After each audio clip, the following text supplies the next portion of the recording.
আর যাই করো জামাতে ইসলামকে বিশ্বাস করে না, কারণ এরা পাকিস্তান আন্দোলনকে সমর্থন করে নাই।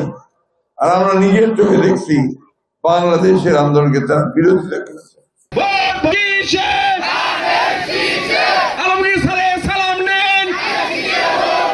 আমরা শুনলাম যে আওয়ামী লীগের একজন নেতা সেই জমি দাবি করে মামলা করেছে, তাই না?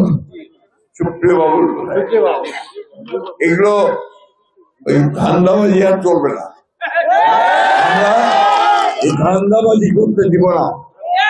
আমরা এই এলাকার মানুষ একটাও কেউ জায়গা ছেড়ে যাবেন না। আমি আপনাদের কথা বলছি, আপনাদের জমি আপনাদের থাকবো।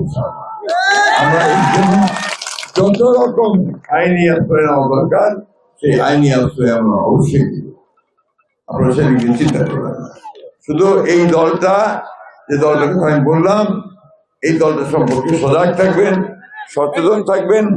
কারণ এই দলটাই আমাদের কিন্তু 1971 সালের যুদ্ধে আমাদের পক্ষে ছিল কি ছিল না। 47 সালেও পাকিস্তানের পক্ষে ছিল না। এখন দল বদলে উঠতেছে, বাংলাদেশকে গিয়ে তারা আমরা রক্ষা করবে। যে দলটা এই দেশের অস্তিত্বে বিশ্বাস করে না, সেই দল কেমন করে আপনারা বাংলাদেশকে রক্ষা করবে? আমার আব্বা, আপনার সবাই চিনেন। এই বাবা, কি হলো, সমস্যা কি? আমার আব্বাকে আপনার সবাই চিনেন, পুরান লোকেরা, তাই না? চকা মিয়া 27 বছর আগে মারা গেছেন। উনি পাকিস্তান আন্দোলনের একজন লোক ছিলেন। উনি বলতেন, দেখো বাবা, আর যাই করো জামাতে ইসলামকে বিশ্বাস করে না, কারণ এরা পাকিস্তান আন্দোলনকে সমর্থন করে নাই।